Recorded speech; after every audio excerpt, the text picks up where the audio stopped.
The November rain bit into my skin as I pressed myself against the cold brick wall of Riverside Funeral Home. Through the stained glass window, I caught glimpses of candlelight flickering over rows of black-clad mourners. At the front, beneath a cascade of white roses, her favorites, rested my grandmother's casket. "She couldn't make it," my father's voice carried through the cracked window. "Sophia's off in Europe somewhere, backpacking or whatever she calls it. You know her, always running from responsibility."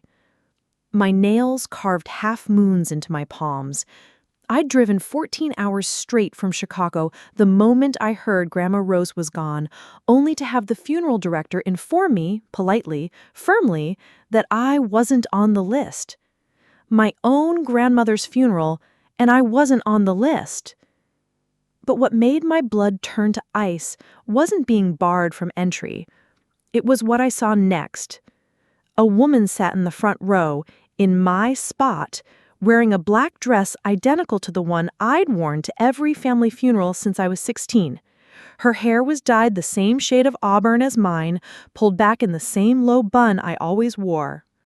When she turned her head slightly to dab at her eyes with a handkerchief, I saw she even had my distinctive birthmark drawn on her neck. She was crying perfectly, not too much, not too little. The grieving granddaughter, performed to perfection.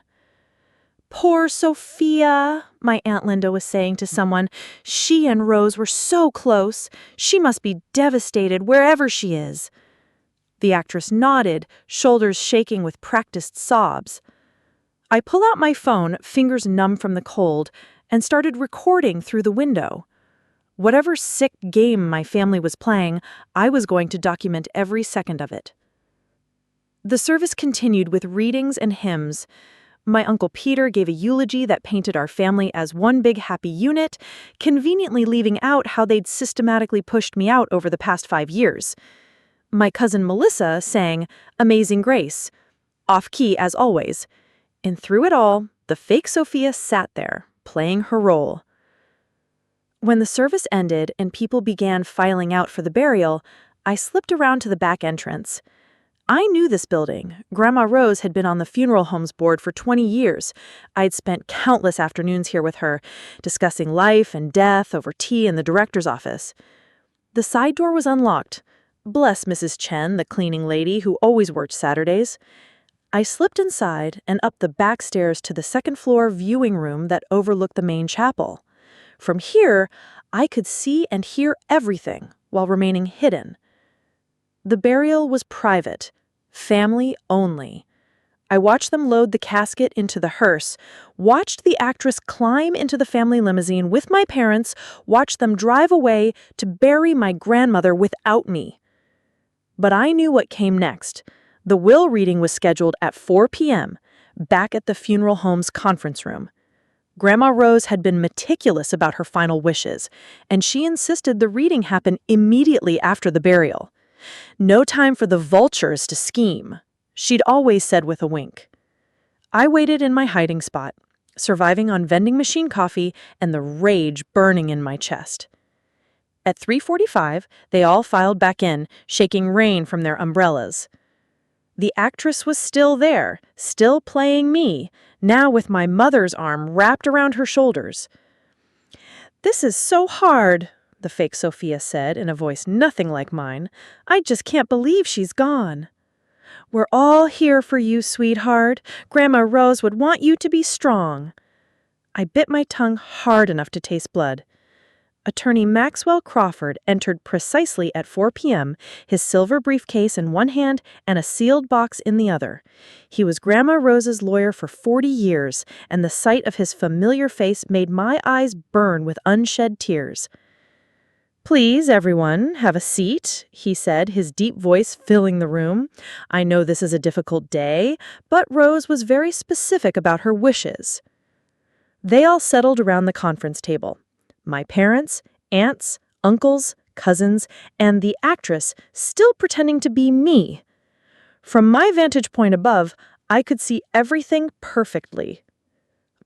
Mr. Crawford set down his briefcase and the mysterious box, then pulled out a thick manila envelope. Before we begin, I must inform you that Rose left very specific instructions for this reading. He pulled out a tablet and set it on the table. She requested that we begin with a video message she recorded 6 months ago. My father shifted uncomfortably. Is that really necessary, Maxwell? We're all very emotional. I'm afraid it's not optional, Thomas, Mr. Crawford said firmly. Rose's instructions were quite clear. Any deviation from her wishes will result in the immediate dissolution of all inheritances, with assets transferring to her designated charities. That shut him up. Mr. Crawford tapped the tablet, and suddenly my grandmother's face filled the screen. My heart clenched. She looked thinner than I remembered, but her eyes still held that sharp intelligence that had always seen through everyone's nonsense. "Hello, my darlings," Grandma Rose's voice filled the room. "If you're watching this, then I'm gone, and you're all gathered for the reading of my will. But before we get to who gets what, we need to address something important." She paused, and even on video, her gaze seemed to sweep the room. "I need to verify that my granddaughter, Sophia Marie Bennett, is actually present." The actress straightened up, preparing for her big moment. My mother patted her hand encouragingly. "You see, I've become aware of certain behaviors in this family.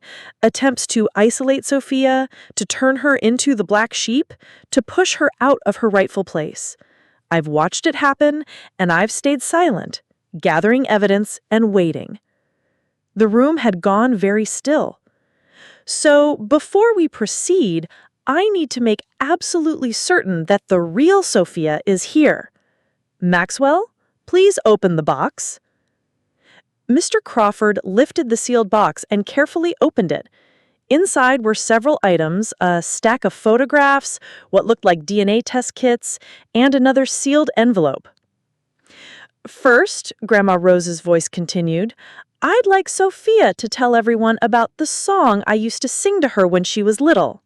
The one I made up just for her when she had nightmares." The actress' face went pale.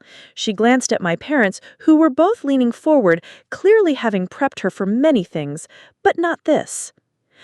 I don't, the actress stammered. "It's okay, sweetheart," my father said quickly. "You're emotional. It was so long ago." "No," Grandma Rose cut through. "My Sophia would never forget the Butterfly's Lullaby.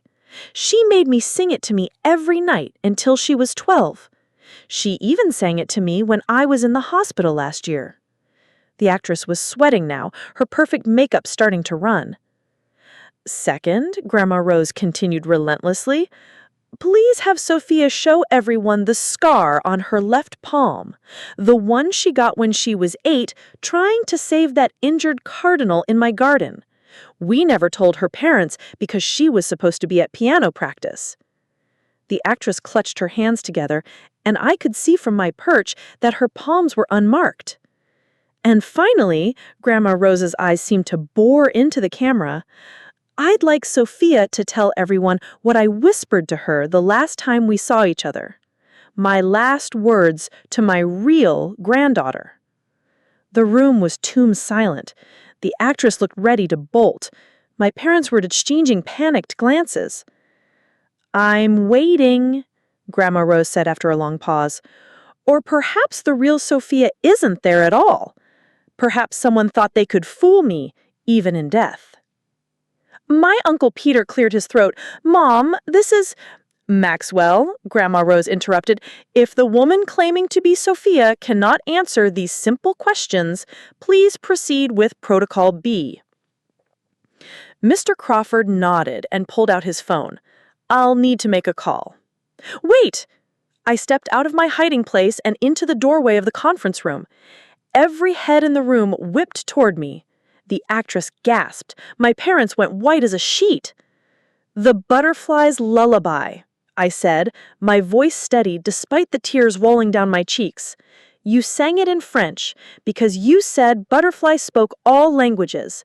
Petit papillon, dans le jardin, cherche les fleurs jusqu'au matin." I held up my left palm, showing the curved scar that had never quite faded. The cardinal lived, by the way. We released it together 2 weeks later. I stepped fully into the room, ignoring the shocked faces, looking only at the tablet screen where my grandmother's frozen image waited. And the last thing you said to me, when everyone thought you were sleeping, was, "The truth always finds its wings, my little butterfly. Be ready to fly when it does."